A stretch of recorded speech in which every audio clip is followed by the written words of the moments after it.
So this is my pepper corner, and these are the peppers that I'm growing. I have the sweet chocolate pepper. This is how it looks. I love the sweet chocolate pepper. And when I have an opportunity to save this plant and overwinter it, I'm actually going to do it. Next, I have the nara pino. Look at this.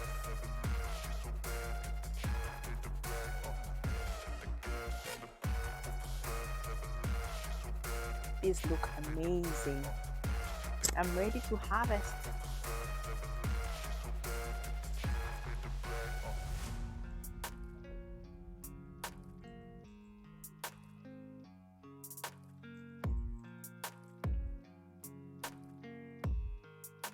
Then I hope I'm pronouncing this properly, the Bastilla Baja.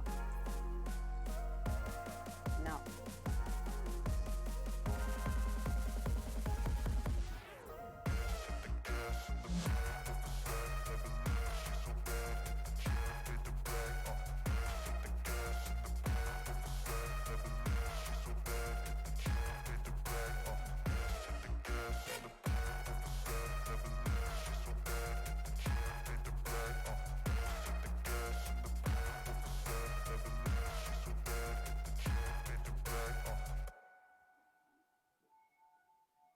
then I have the sweet chocolate pepper again in the corner.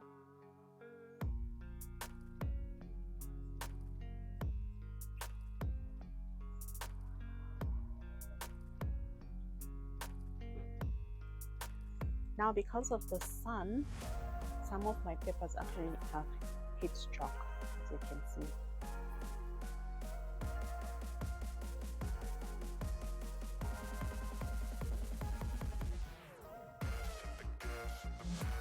Or sunburned. So this is how my pepper plants look. And then I have here my eggplants. I harvested the majority of the eggplants, and now I am having new flowers developing. Like I said, I had a problem with spider mites, and this is how my plants look after recovering from the spider mite damage. Look at how horrible it was. This is all spider mite damage.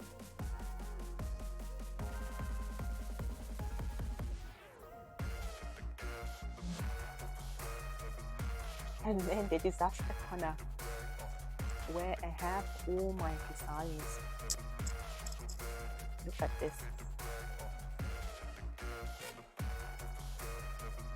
All these are my physalis.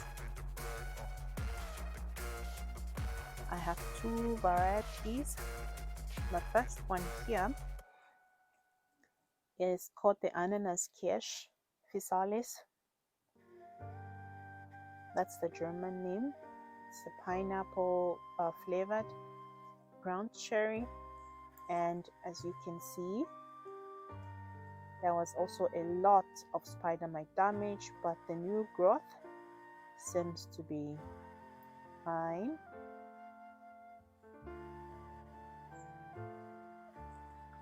And then I have this one is Peter's Best physalis. This is the ground cherry that I hope to grow for the next season. Peter's Best. This has really been prolific. I've had the most harvest from this. Of course, the small ground cherries are also practical, but what I hate is, look at the bottom. If I show you the floor, everything is littered with ground cherries. I've harvested so much. Maybe what I can try next year is to make a jam or something like that. I know I can manage to eat the Peter's Best ground cherries. Those I can manage.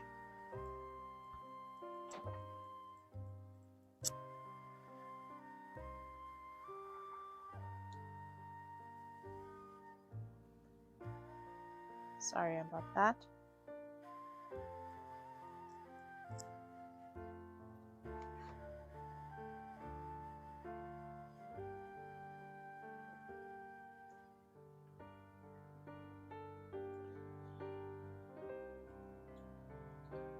In this corner, I have different tomato varieties, which I've just let go.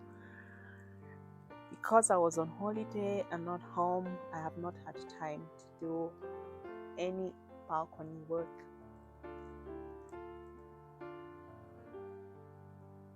See how my balcony looks?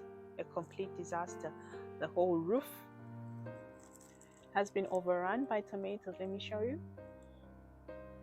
Forgive me about the blinking light, but my solar lights are about to come on. It's evening and usually come on in the evening. Now, these are the different tomato varieties that I have.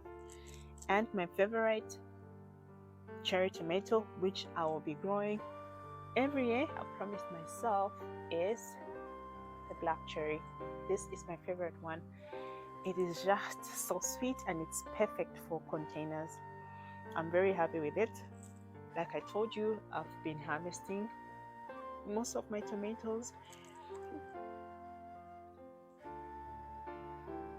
Now, they're still developing flowers. I hope that I still get to harvest some of the tomatoes before the first frost, but I still have a lot of flowers. So this is how my balcony roof looks. Everything is covered. But the good thing is, because I had such a great crop of tomatoes this summer, even when the weather was so hot, my balcony was really not so hot as compared to the other summers. So having tomato plants or growing tomato plants that are tall and kind of give you a shade or a shield against all the heat is a good advantage. And then for the fall garden, if I show you a close-up, I have different kale varieties. I might be a little bit too late for the fall garden. Sorry, let me just show you. For the fall garden, I might be a little bit late. I hope it works out.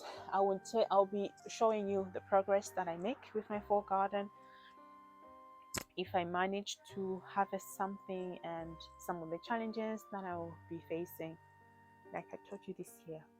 Oh, spider mites. A fungal disease. Yeah.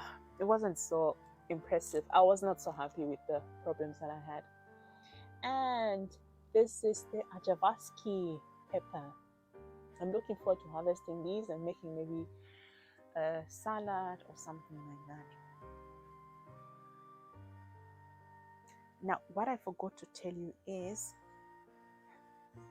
I actually have some of my dwarf varieties. I don't know what happened, but look, this here is a dwarf variety plant and look how tall it got.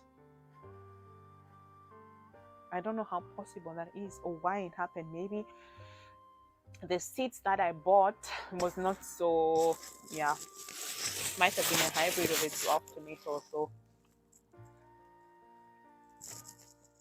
And this here is a New Zealand spinach that I have. I get to harvest it and I really enjoy it. And this is one of the dwarf tomatoes that I love. I just love the color of the Cherokee Purple Tiger. It's got this pale green, the light green color, and I really love it.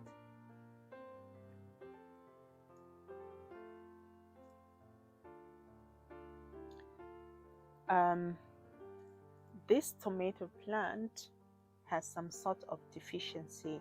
I don't know what exactly it is, but I am just going to let it be. I will let it be. The tomato season is almost at the end, and yeah, if it dies, then that's it. There's nothing I'm going to do about it. Now this corner, my favorite Sucheta. This plant, it gave me a lot of Suchetas. I ate the majority and I left one. Let me show you. This is a Sucheta that I left to ripen on the plant because I was very impressed with this thing. This thing is huge. Look at that. This thing is huge. So I left it to dry on this plant because I want to have seeds for next year. And this is how it looks. Look at this damage. I had powdery mildew problems. I had a fungal disease. I think you can see from here. That's a mixture of powdery mildew and some fungal disease. And this plant fought and recovered. Look at the new growth. This is the new growth. This plant, very robust, very strong.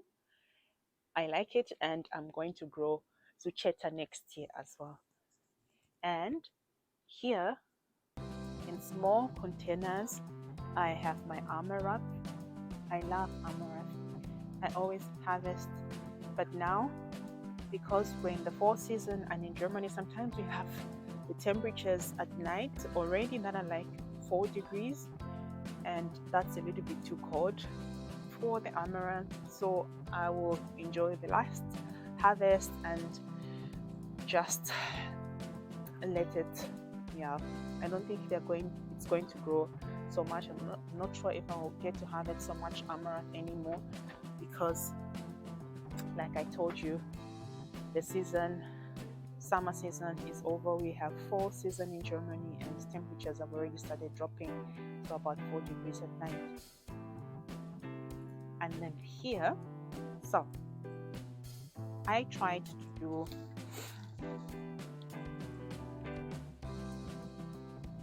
patty pan squash.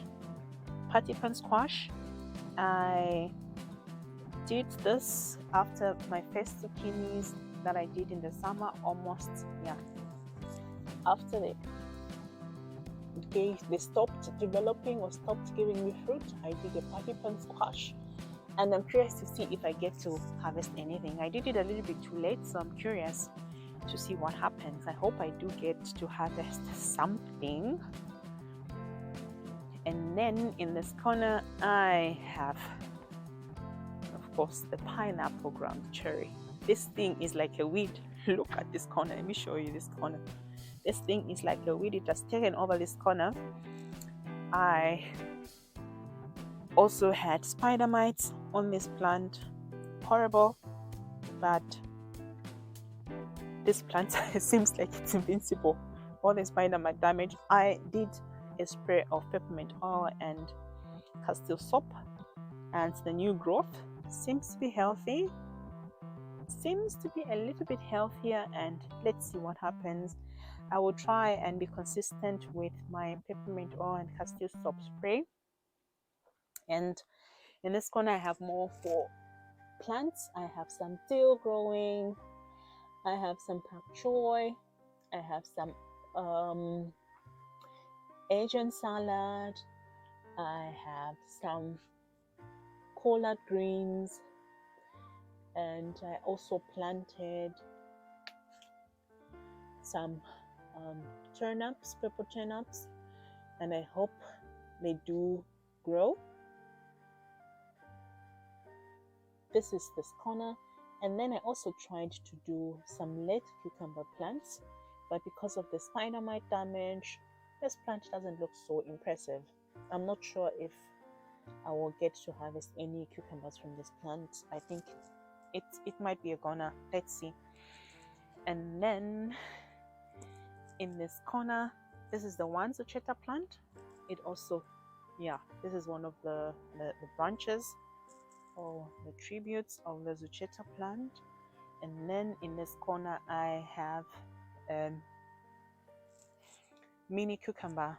I think this won't produce much anymore. So this is how my balcony looks, people. I hope I clean it up a little bit, then I can show you how it looks more closely, and I will also share with you how my 4 plants are looking. But overall, this is how my balcony looks. A lot of insect damage, some fungal disease, but I am very happy with this corner. This is my favorite corner, my paper corner, and I'm very happy with how the plants are doing. Thank you so much for watching. I hope you have a lovely evening, and see you next time.